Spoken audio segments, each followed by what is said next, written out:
ಇವತ್ತು ವಿಶೇಷವಾಗಿ ಒಕ್ಕಲಿಗ ಸಮಾಜದ ಮಹಿಳೆಯರು ಹೆಣ್ಣು ಮಕ್ಕಳು ಸೇರಿ ಕಟ್ಟಿರ್ತಕ್ಕಂಥ ಈ ಟ್ರಸ್ಟ್ ನಲ್ಲಿ ಸಮಾಜದ ಕಾರ್ಯಕ್ರಮ ಆಗಿರೋದ್ರಿಂದ ನಾನು ಈ ಕ್ಷೇತ್ರದ ಶಾಸಕನಾದ್ಮೇಲೆ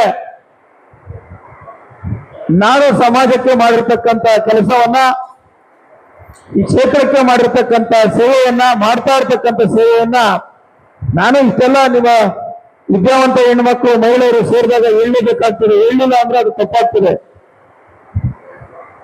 ಎಲ್ಲ ರಾಜಣ್ಣ ಹೇಳಿದ್ರು, ಗಣೇಶಣ್ಣ ಹೇಳಿದ್ರು, ನಾಗರಾಜಣ್ಣ ಹೇಳಿದ್ರು, ನಾರಾಯಣಗೌಡರು ಸಹ ಹೇಳಿದ್ರು.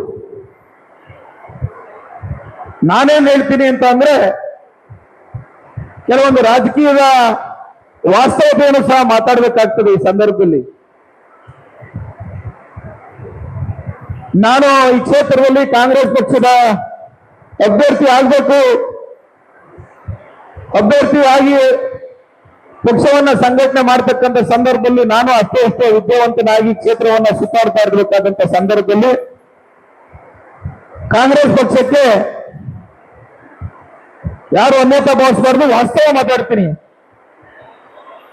ಕಾಂಗ್ರೆಸ್ ಪಕ್ಷಕ್ಕೆ ಒಕ್ಕಲಿಗ ಸಮಾಜದ ಬೆಂಬಲ ಇದ್ದಿದ್ದು ಬಹಳ ಕಡಿಮೆ. ನನ್ನ ಚುನಾವಣೆ ಬಂತು, ನಾನು ನನ್ನದೇ ಮೂಲಗಳಿಂದ ಹಲವಾರು ರೀತಿಯ ಸರ್ವೆಗಳನ್ನ ಮಾಡಿಸಿದ್ದೆ.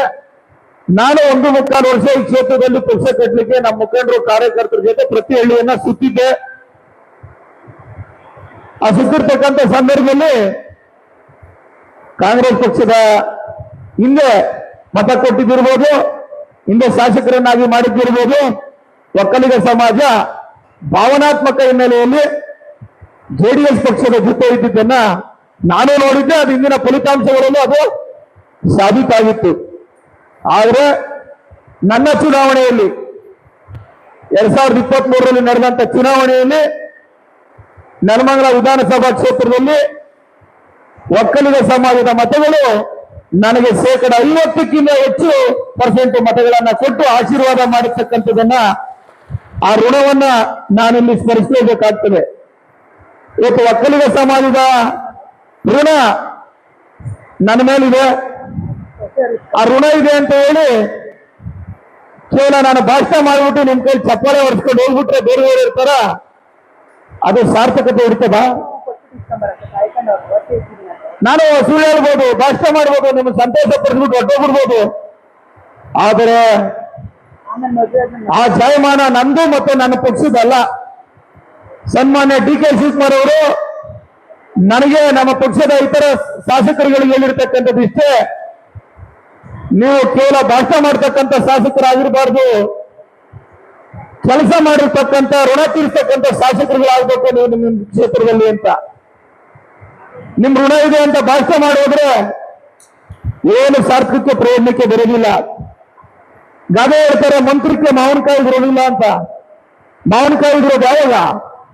ಇಲ್ಲ ಕೈ ಕೀಳ್ಬೇಕು, ಇಲ್ಲ ಕಲ್ಲು ಕಡ್ಡಿನ ಉದುರಿಸಿದ್ರೆ ಮಾತ್ರ ಮಾವಿನಕಾಯಿ ಇರೋದು. ಹಿಂದೆ ಇದ್ದಂತ ಶಾಸಕರು, ಹಿಂದೆ ಇದ್ದಂತ ಘಟಾನುಘಟಿ ನಾಯಕರುಗಳು ನೆಲಮಂಗಲ ಜನತೆಯ ಬಗ್ಗೆ, ನೆಲಮಂಗಲದ ಒಕ್ಕಲಿಗರ ಬಗ್ಗೆ ಏನು ಅವ್ರ ಪ್ರೀತಿ, ಅಭಿಮಾನ, ವಾತ್ಸಲ್ಯ, ಮುಖ್ಯಮಂತ್ರಿಗಳಾಗಿದ್ರು, ಶಾಸಕರುಗಳಾಗಿದ್ರು, ಸಚಿವರುಗಳಾಗಿದ್ರು. ರಾಜಣ್ಣ ಹೇಳಿದಂಗೆ ಒಕ್ಕಲಿಗ ಸಮಾಜಕ್ಕೆ ಅವ್ರ ಸೇವೆ, ಅವ್ರ ಕೊಡುಗೆ 0. ಯಾರಾದ್ರೂ ಬರಲಿ ಒಂದೇ ವೇದಿಕೆಯಲ್ಲಿ ನಾನು ಚರ್ಚೆ ಮಾಡ್ಲಿಕ್ಕೆ ಸಿದ್ಧನಿದ್ದೇನೆ.